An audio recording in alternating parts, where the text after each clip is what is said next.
সপ্তাহের জুমার রাত আল্লাহ তাআলা ফজিলতের রাত দিয়ে রেখেছেন। প্রতি সোমবার আল্লাহ নবী রোজা রাখতেন। প্রতি মাসে 3 দিন রোজা রাখার মুস্তাহাব আল্লাহ দিয়ে রেখেছেন। তো এরকম ফজিলতেরও আসমানের পক্ষ থেকে, আল্লাহ তাআলার পক্ষ থেকে বিভিন্ন দিন রাত নির্ধারণ করা আছে। তবে এই মাসের একটা বিশেষ ফজিলত আছে। এই বিশেষ ফজিলত হলো এই মাসে বিয়ে করা সুন্নত।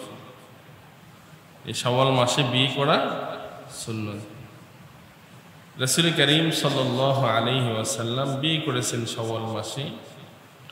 এবং আম্মাজান আয়েশা সিদ্দিকা রাদিয়াল্লাহু তাআলা আনহা বলেন যে নবীজি আমাকে শাওয়ালে বিয়ে করেছেন এবং আমার সাথে মিলিত হয়েছেন শাওয়াল মাসে, এবং এর বরকতে আমি রাসূলের কাছে সবচেয়ে প্রিয় ছিলাম। তো এই জন্য অন্যান্য আমলের মধ্যে এই শাওয়াল মাসে বিয়ে শাদী করা এটাও একটা বিশেষ আমল। আর শাওয়াল মাসে আরেকটা বিশেষ ফজিলত হলো 6 দিন রোজা রাখা, শাওয়ালের 6 রোজা, এটা আরেকটা বিশেষ ফজিলত।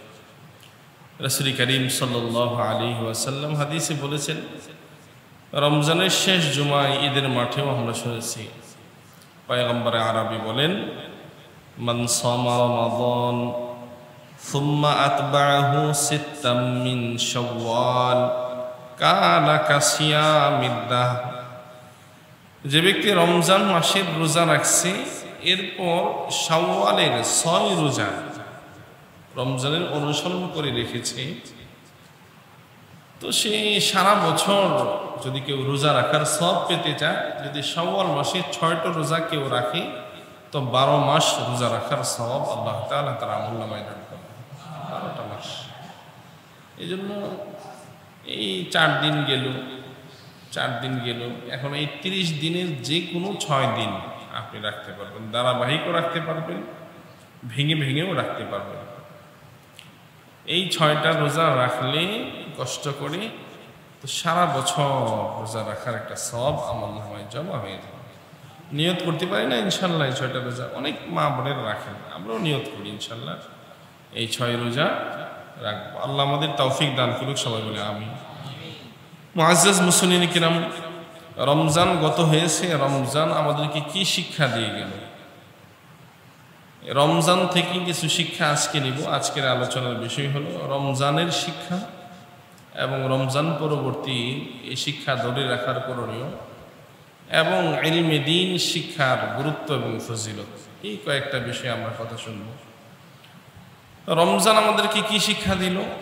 রমজান আমাদেরকে শিক্ষা দিয়েছে সিয়াম, রমজান আমাদেরকে শিক্ষা দিয়েছে কিয়াম, রমজান আমাদেরকে শিক্ষা দিয়েছে তিলাওয়াতে কালাম, রমজান আমাদেরকে শিক্ষা দিয়েছে তাকওয়া, রমজান আমাদেরকে শিক্ষা দিয়েছে সবর, রমজান আমাদেরকে শিক্ষা দিয়েছে ইহসান, রমজান আমাদেরকে শিক্ষা দিয়েছে দাওয়াম অর্থাৎ ধারাবাহিক আমল। এই জন্য রমজান যেহেতু আমাদেরকে প্রথম শিক্ষা দিয়েছে সিয়াম, সারা মাস 1 মাস আমরা রোজা রেখেছি, আমাদের কাছে ভালো লেগেছে, ক্লান্তি অনুভব হয়নি তেমন। রমজানের এই সিয়ামের শিক্ষাকে কাজে লাগিয়ে আমাদের করণীয় হচ্ছে সারা বছর এই সিয়ামের আমলকে ধরে রাখা। সিয়ামের আমলের মধ্যে সোমবার বৃহস্পতিবার রোজা রাখা মুস্তাহাব। প্রতি আরবি মাসের 13, 14, 15 এই 3 দিন রোজা রাখা মুস্তাহাব। সব সময় যদি রোজা নাও রাখতে পারি তো প্রতি সোম বৃহস্পতি অথবা প্রতি আরবি মাসের 13, 14, 15 এই 3 দিন আইয়ামে বীজের 3 দিন আল্লাহ রোজা রাখার তৌফিক দান করুক, করি আমিন। এই হলো সিয়ামের শিক্ষা। দ্বিতীয় হলো কিয়াম। দেখেন সারা বছরে সারা মাসে 20 রাকাত নফল নামাজ কয়জনেরই বা সৌভাগ্য হয় পড়ার? কিন্তু রমজানুল মুবারকে সারাদিন রোজা রেখে ইফতার করে ক্লান্ত শরীরে এশার নামাজের পর 1.5 পারা করে 6 দিন, এরপরে 1 পারা করে কোরআন শরীফ, 20 রাকাত নামাজ এই 1.5 ঘন্টা সময় দাঁড়িয়ে থেকে আল্লাহ তাআলা আমাদেরকে রোজা রাখার কিয়াম করার তৌফিক দিয়েছেন। সারা রমজান ব্যাপী আমরা 1.5 ঘন্টা রাতের বেলা অতিরিক্ত, এমনি তো আধা ঘন্টা এশার নামাজ পড়তে সময় লাগে, তো এই কিয়ামের শিক্ষাকে কাজে লাগিয়ে রমজান পরবর্তী একটা নফল ইবাদতের, নফল নামাজের অভ্যাস গড়ে তোলা। কারণ খুতবার হাদিসে আমি পড়েছি, পয়গম্বরে আরবি ইরশাদ ফরমান, আহাব্বুল আমালি ইলাল্লাহি আদওয়ামুহা ওয়া ইন কাল্লা। قال النبي صلى الله عليه وسلم أحب الأعمال إلى الله أدومها وإن قل। আল্লাহ তাআলার কাছে সবচেয়ে প্রিয় আমল হলো ধারাবাহিক আমল, ওয়া ইন কাল্লা, যদিও সে আমলটা অল্প হয়। অল্প হলেও কোনো আমল ধারাবাহিক করা এটা আল্লাহর কাছে বেশি প্রিয়। এজন্য কিয়ামের শিক্ষা থেকে শিক্ষা নিয়ে বেশি যদি আমি নাও করতে পারি, তো নিয়ত করি যে প্রতিদিন এশার নামাজের পর সুন্নতের পর 2 রাকাত নফল পড়ে তারপরে বেতের পড়ব তাহাজ্জুদের নিয়তে। তো হাদিসে আসছে তাহাজ্জুদের সময় তো হলো ভোররাত্রি।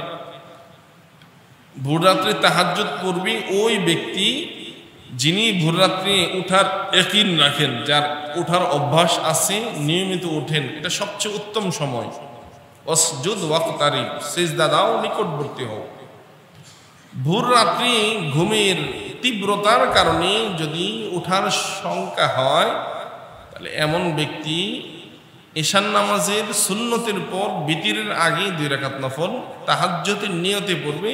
আল্লাহ তাকেও তাহাজ্জুদের নামাজের আমলের সওয়াব দান করবেন। তাহলে কিয়ামের শিক্ষা থেকে শিক্ষা নিয়ে আমরা এশার পর বিতিরের আগে নিয়মিত 2 রাকাত নফলের অভ্যস্ত করতে পারবো না ইচ্ছা করলে ইনশাআল্লাহ। কিয়ামের শিক্ষা থেকে শিক্ষা নিয়ে এরপরে আমরা ফজরের নামাজের পর 2 রাকাত ইশরাকের নামাজ। হাদিস শরীফে পয়গম্বর আরবি ইরশাদ ফরমান, মান সাল্লা সুবহা ফিল জামাআহ সুম্মা ইয়াজলিসু মাকামাহু ইয়াযকুরুল্লাহ তাআলা সুম্মা রাকা'a রাকা'তাইন সুম্মা সাল্লা রাকা'তাইন কানা কাহাজ্জিন ওয়া উমরাতিন। যে ব্যক্তি ফজরের নামাজে জামাতের সাথে আদায় করলো, নামাজের পর আপন জায়গায় বসে বসে আল্লাহ তাআলার জিকির আজকার করলো, হাত্তা তাতলুআল শামসু, সূর্যোদয় পর্যন্ত নিজ জায়গায় বসে বসে জিকির আজকার তিলাওয়াত করলো, সূর্যোদয়ের 13 থেকে 15 মিনিট পর সুম্মা সাল্লা রাকা'তাইন, এরপর 2 রাকাত নফল নামাজ আদায় করলো, যেটাকে আমরা ইশাকের নামাজ বলি। পয়গম্বর বলেন কাহাজ্জিন ওয়া উমরাতিন, আল্লাহ তাআলা তার আমলনামায় একটি কবুল হজ এবং একটি কবুল উমরার সওয়াব দান করবেন। সকালবেলা ফজরের পর সূর্য উদিত হওয়ার 13 থেকে 15 মিনিট পর 2 রাকাত ইশাকের নামাজ পড়ে ঘর থেকে, মসজিদ থেকে যদি কেউ বের হয়, আপন জায়গায় বসে বসে জিকির আজকার তিলাওয়াত করতে থাকা, অথবা চুপচাপ বসে থাকা, জায়গা ত্যাগ না করা, তো আল্লাহ তাআলা তার আমলনামায় একটি কবুল হজ এবং একটি কবুল উমরার সওয়াব দান করেন।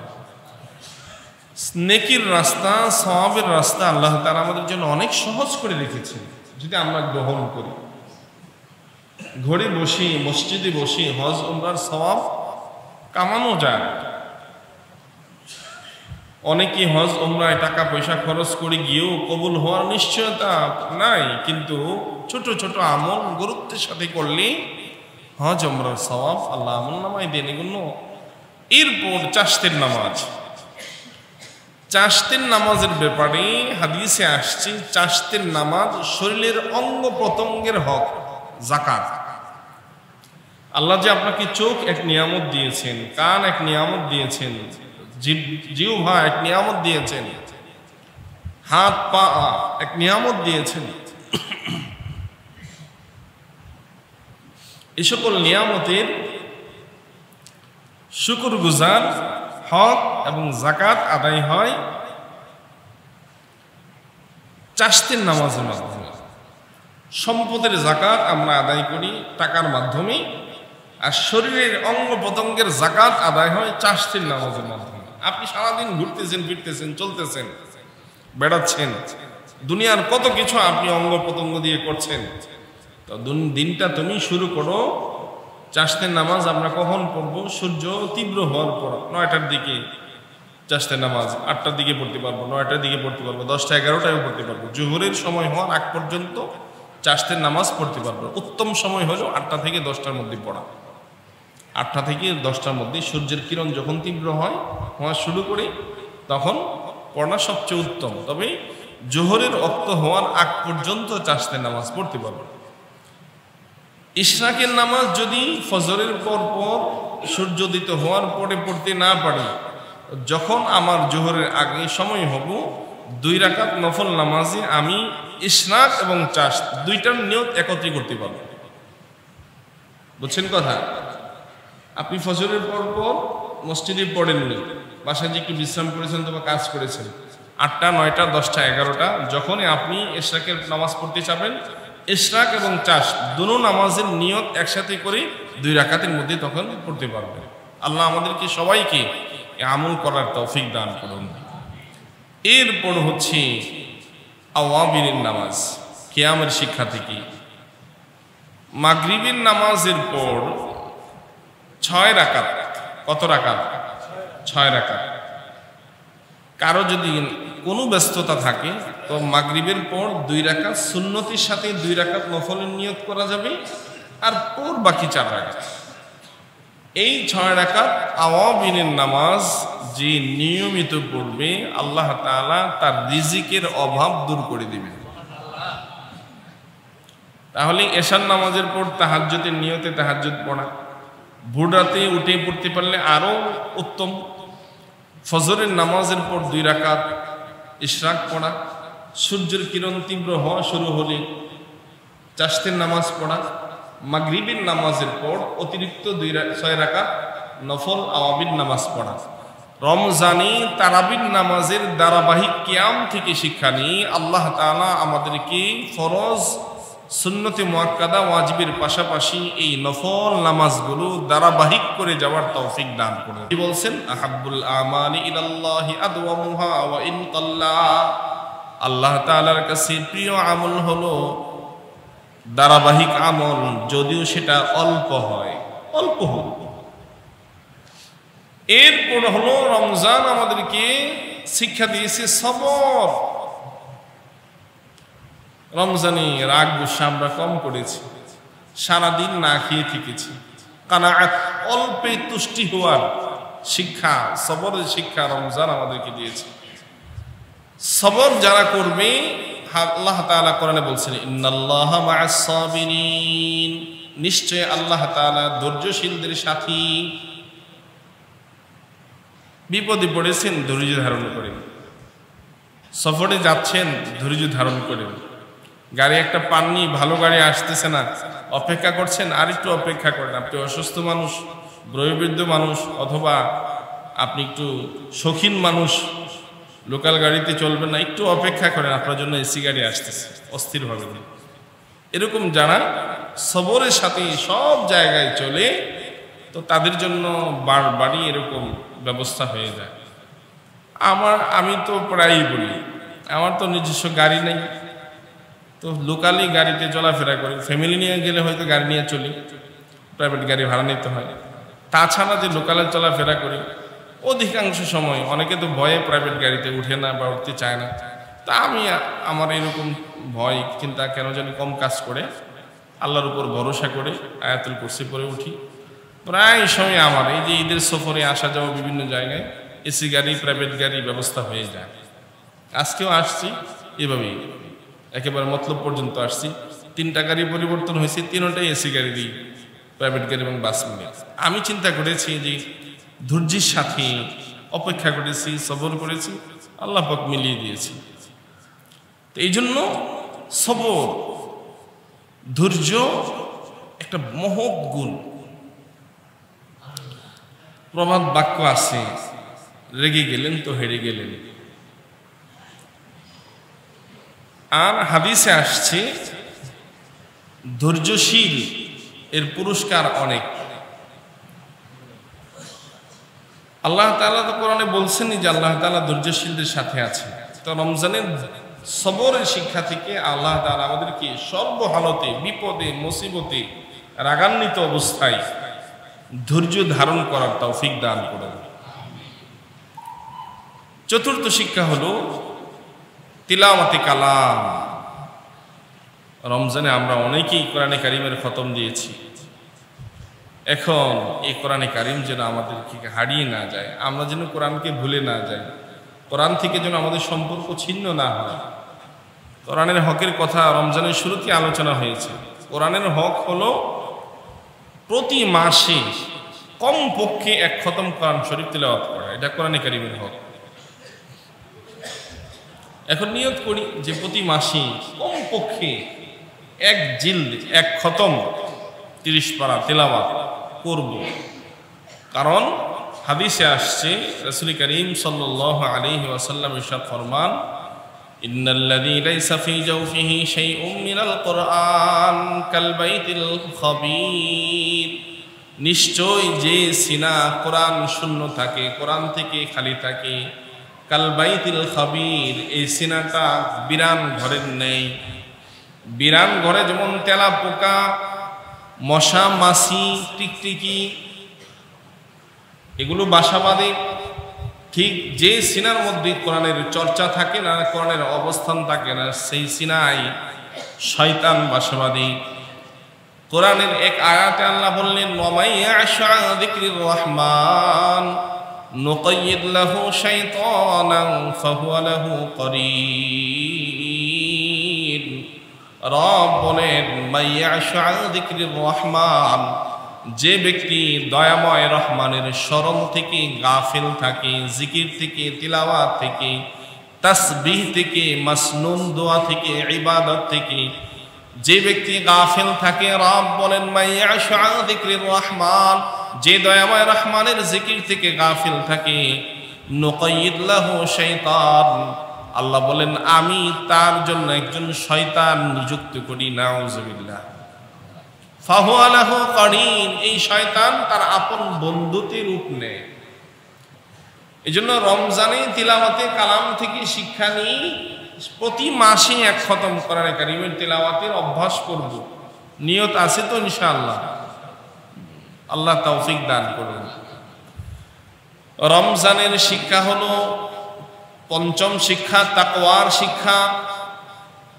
আল্লাহর ভয়ে ঘরের দরজা বন্ধ করেও খাইনি, আল্লাহর ভয়ে পানিতে ডুব দিয়েও পান করিনি, আল্লাহর ভয়ে সারাদিন খানা পিনা স্ত্রী থেকে বিরত থেকেছি। রমজানের পরে এই তাকওয়া নিয়ে সাবধান, হালালের উপরে থাকবো, হারামের ধারে কাছে যাব না। হালাল খাদ্য রমজানে আপনার আমার জন্য দিনের বেলা হারাম ছিল। হালাল খাবার রোজাদারদের জন্য রমজানে হারাম ছিল না, খাওয়া হারাম ছিল। তাহলে কি যারা ইচ্ছা করে রোজা ভাঙা খাইছে হারাম খাইছে? তো হারাম খাইছে না কি খাইছে? তার জন্য খাওয়া হারাম ছিল, খাবারটা হারাম না, মানে খাওয়া তার জন্য হারাম ছিল। তো রমজানে তাকওয়ার শিক্ষা ছিল, রমজানে তুমি হালাল খাবারও দিনের বেলা তোমার জন্য হারাম করবা। আর এই তাকওয়ার শিক্ষা নিয়ে তুমি রমজান পরবর্তী সারা জীবন হারাম থেকে দূরে থাকবা, হালালের উপর জীবন গড়বা। রমজানে শয়তান আবদ্ধ ছিল।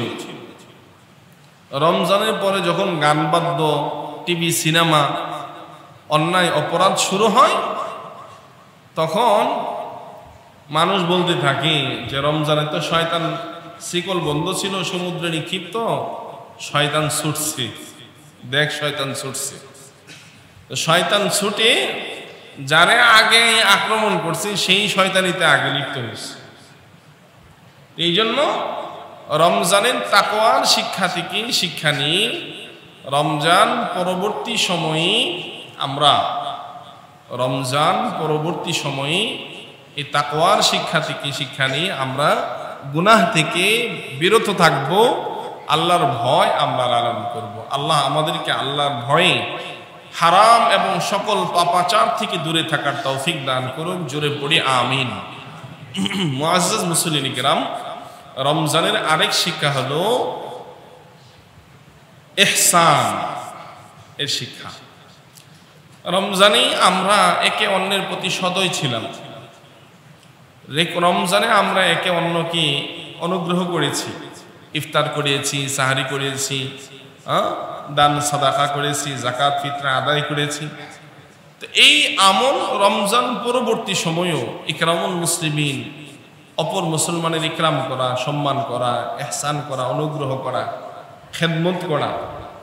তা আল্লাহ তাআলা রমজান পরবর্তী সময়ও আমাদেরকে এই ইহসানের আমল করার তৌফিক দান করুন।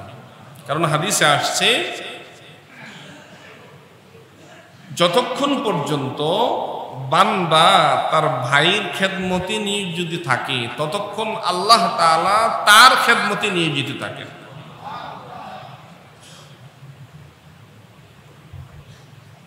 এরপরে রমজানের শিক্ষা হলো সিয়াম, কিয়াম, সবর, তিলাওয়াতে কালাম, তাকওয়া, ইহসান। এরপর আর কি বলছি, রমজান পরবর্তী এই যাবতীয় যত আমল করেছি সবগুলোই ধরে রাখার চেষ্টা করেছি। আল্লাহ আমাদের সকলকে তৌফিক দান করুন, সবাই বলে আমিন। মুআজ্জাজ মুকাররম সম্মানিত মুসল্লিন কিরাম, এরপর শাওয়াল মাস চলতেছি, বিয়ের ফজিলতের কথা বলেছি, কোরআনে কারিমেও আসছে। আমরা তো অনেক সময় আমাদের ছেলে মেয়েদেরকে বিয়ে শাদী দেওয়ার ক্ষেত্রে, মেয়ে বিয়ে দেওয়ার ক্ষেত্রেও ছেলে যদি সামান্য উপার্জনকারী হয় আমরা পছন্দ করি না, ধনাঢ্য খুঁজি, বিত্তশালী খুঁজি, বেশি টাকা ইনকাম করে এমন খুঁজি। এবং ছেলেরাও মোটামুটি চলতে পারে এমন হলে বিয়ে করতে চায় না, আবার মা বাবাও বিয়ে করতে চায় না। গরিব গাড়ি বাড়ি করবে, ব্যাংক অ্যাকাউন্ট হবে, তারপর বিয়ে শাদী করবে। শরীয়ত এগুলার তোয়াক্কা করে না।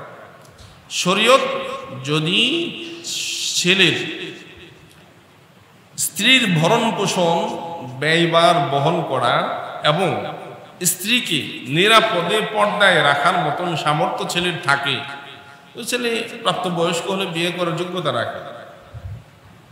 ঠিক তদ্রূপ মেয়ে বিয়ে দেওয়ার ক্ষেত্রে ছেলে যদি এমন যোগ্য হয়, স্ত্রীকে পর্দায় রাখতে পারে আর ভরণ পোষণ দিতে পারে, তো বাস এই ছেলের কাছে মেয়ে বিয়ে দেওয়া যাবে।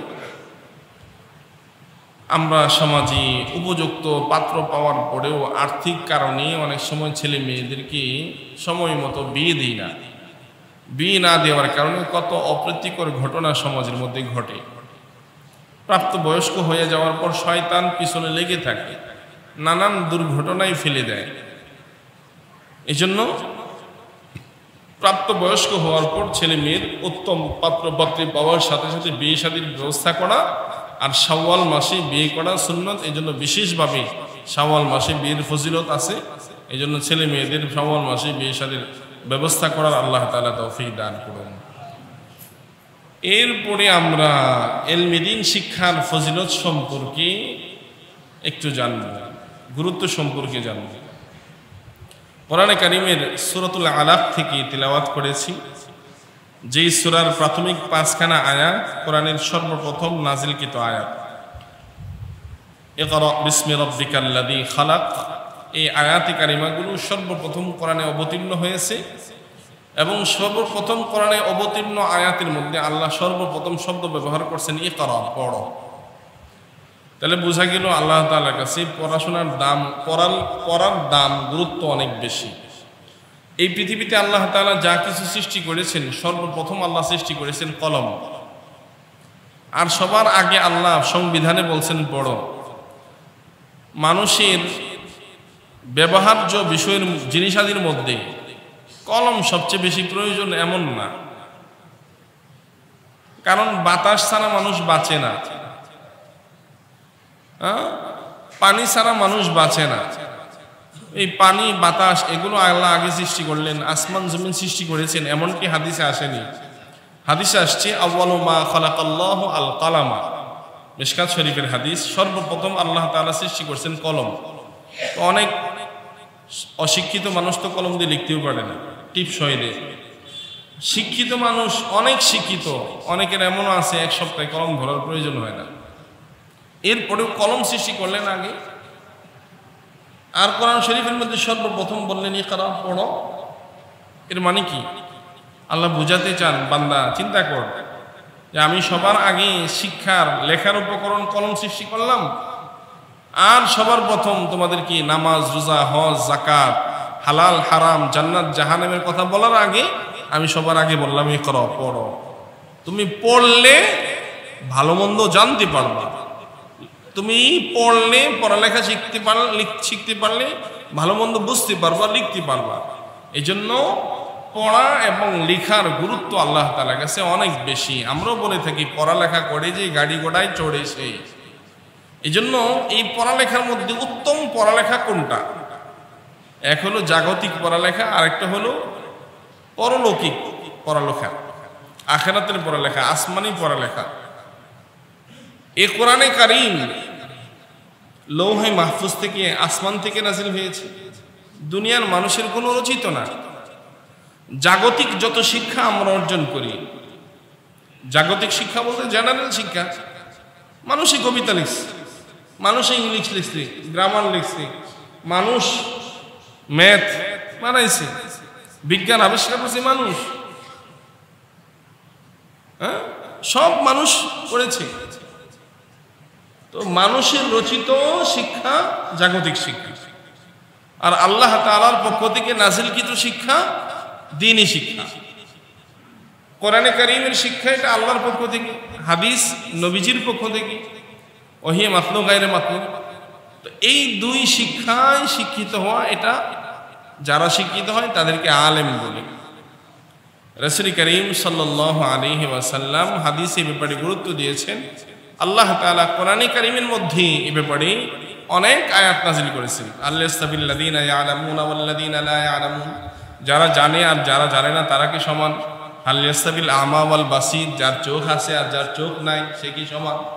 আল্লাহ বুঝাইতে চান যার জ্ঞান আছে, বিদ্যা আছে, সে তার চোখ আছে, সে দেখে, আর যার জ্ঞান বিদ্যা নেই সে অন্ধ, সে অন্ধ মানুষের মতন, সে ভালো মন্দ বুঝে কম। এই জন্য আল্লাহ তাআলা কোরআনে কারীমের মধ্যে শিক্ষার গুরুত্ব দিয়ে অনেক জায়গায় আয়াত নাযিল করেছেন। এই দ্বীনি শিক্ষায় যারা শিক্ষিত হয় তাদেরকে বলে আলেম। তাদেরকে কি বলে? আলেম। আলেম অর্থ জ্ঞানী। আর এই দ্বীনি শিক্ষা যারা অর্জন করে তাদেরকে বলা হয় তলবে ইলম, তালিবুল ইলমি, জ্ঞানের অনুসন্ধানকারী। তো আলেম তলবে ইলমদের মর্যাদা কি? হাদিসে তো নবীজি বলছেন কুন আলিমান আও মুতাআল্লিমান আও মুস্তামিআন আও মুহিব্বান ওয়ালা তাকুন খামিসান ফাতাহলিক। তুমি নিজে আলেম হও। আলেমের মর্যাদা তো নবীজি নিজেই বলছেন, ফজলুল আলিমি আলাল আবিদি কাফজলি আলা আদনাকুম। একজন আলেমের মর্যাদা একজন সাধারণ মুসলমানের উপর এমন, কাফজলি আলা আদনাকুম, যেমন আমি নবীর মর্যাদা তোমাদের একজন সাহাবীর উপর যেমন, একজন আলেমের মর্যাদা সাধারণ মুসলমানদের উপর এমন। কথা বুঝেন নাই? নবীজির মর্যাদা সাহাবীদের উপর যেমন, নবীজি বলতেছেন একজন আলেমের মর্যাদা সাধারণ মুসলমানদের উপরে এমন। নবীর মর্যাদা সাহাবীদের কাছে যেমন ছিল, সাধারণ মুসলমানদের কাছে আলেমের মর্যাদা এমন থাকবে। অন্য হাদিসে রাসূল বলেন ফজলুল আলিমি আলাল আবিদি কাফজলিল কমারি লাইলাতাল বদরি আলা সাইরিল কাওয়াকিব। একজন আলেমের মর্যাদা সাধারণ মুসলমানদের উপর এমন, যেমন পূর্ণিমার রাত্রিতে সকল তারকার মাঝে চাঁদের মর্যাদা। সকল তারকার মাঝে চাঁদের মর্যাদা যেমন, সাধারণ মুসলমানরা তারকার নেই, আর একজন আলেম হলো চাঁদের মতো। শ্রেষ্ঠত্ব ফজিলতের শেষ নেই। এরপর রাসূল বলছেন আও মুতাআল্লিমান, অথবা আলেমের ছাত্র হোক। আলেমের মর্যাদার কথা বললাম, তো 2 নম্বর রাসূল বললেন আলেমের ছাত্র হোক। আলেমের ছাত্র অর্থাৎ তলবে ইলম, তার মর্যাদা কি? নবীজি হাদিসে বলেন, সব হাদিস বলা সম্ভব না। ইন্নাল মালাইকাতা লা তাদউ আদনিহাতাহা রিদান লিতালিবিল ইলমি, আকাশের নূরের ফেরেশতারা দ্বীনি শিক্ষার তলবে এলেম শিক্ষার্থীর পায়ের নিচে তার নূরের পাখা ঝুঁকায়া বিছায়া দেয়। কোন রাষ্ট্রপতি, প্রধানমন্ত্রী, প্রেসিডেন্ট, রাষ্ট্রপতি কেউ আসলে লাল গালিচা, ফুলের তোড়া, হয়তো সংবর্ধনা, আর উপরেও কোন দুনিয়ার কোন মানুষের জন্য আকাশের ফেরেশতারা তাদের নূরের পাখা বিছায়, এমন হাদিস নাই। তলবে ইলমের জন্য যে ছাত্র শিক্ষার্থী আলিফবা পড়ে, আলিফবা পড়তে মক্তবে ভর্তি হয়েছে। এখন আপনাদের যাদের চুল দাড়ি পাকছে, আপনারা কি মর্যাদা নিতে পারবেন না? অবশ্যই আপনি ভর্তি হয়ে যাবেন। ভর্তি না হলে আপনি মুয়াজ্জিন সাহেবের কাছে, ইমাম সাহেবের কাছে পড়া শুরু করেন, বাস আপনি ছাত্র, আপনি কোরআনের ছাত্র। আপনি চাকরি করেন, যাই করেন, আপনি পড়া শুরু করেন। যেদিন পড়া শুরু করবেন কোরআন শিক্ষা, সেদিন থেকে আপনি যে বয়সে হন আপনি ছাত্র, কোরআনের ছাত্র।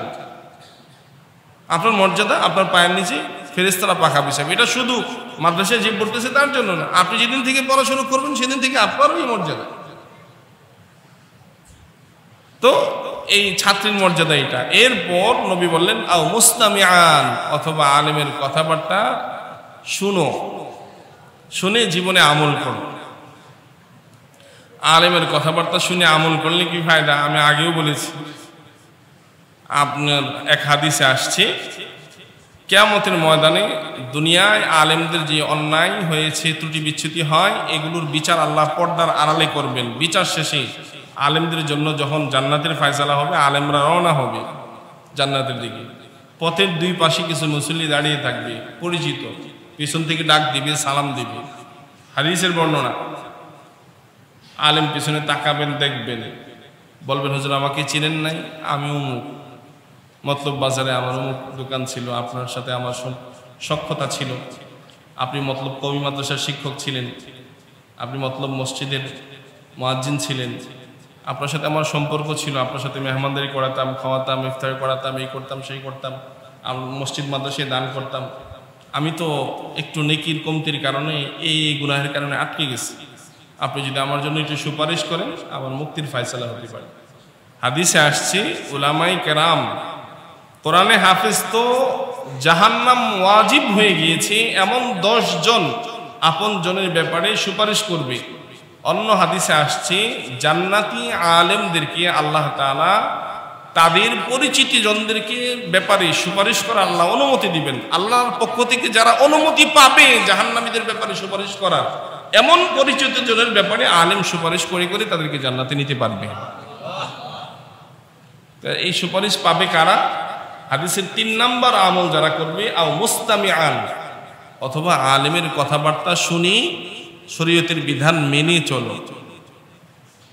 4 নাম্বার আও মুহিব্বান, অথবা মহাব্বত রাখো। ওয়ালা তাকুন খামিসান, সাবধান পঞ্চমটা হইবে না, ফাতাহলিক, তাহলে ধ্বংস হবে। পঞ্চমটা কি?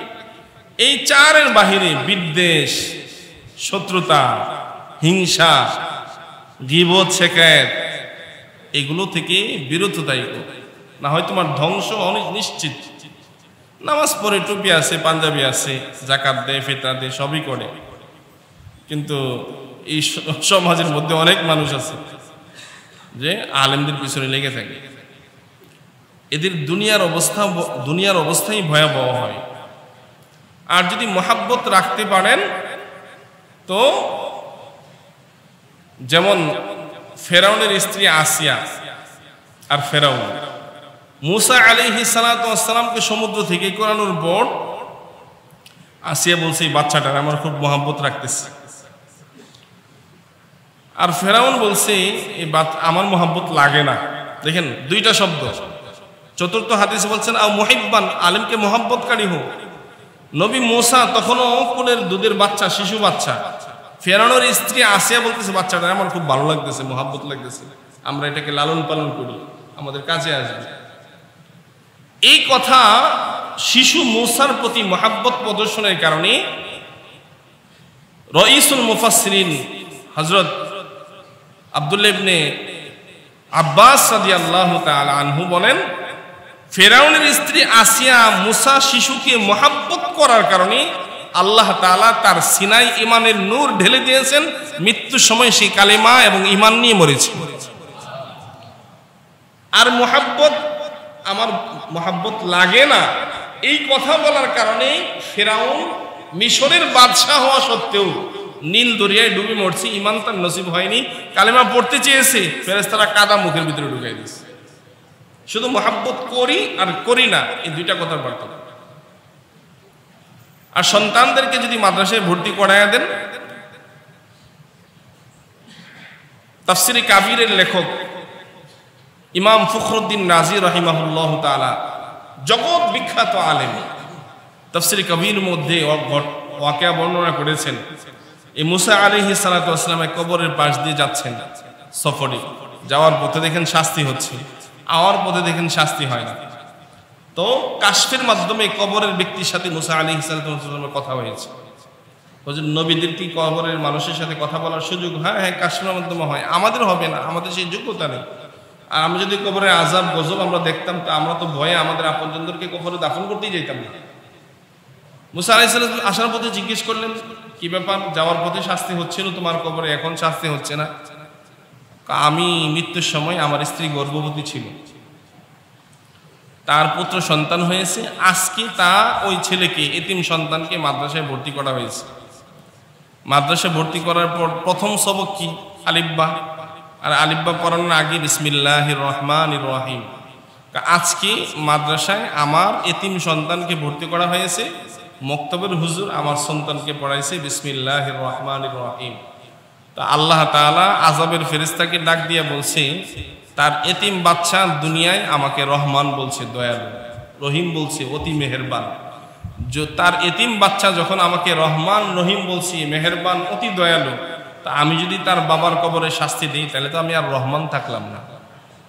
আমি যদি তার বাবার কবরে শাস্তি দিই, তাহলে তো আমি আর রহিম থাকলাম না। এই জন্য আমি রহমান আর রহিম নাম নেওয়ার কারণে তার এতিম বাচ্চার উসিলায় আমি তার বাবার কবরে আযাব মাফ করে দিয়েছি।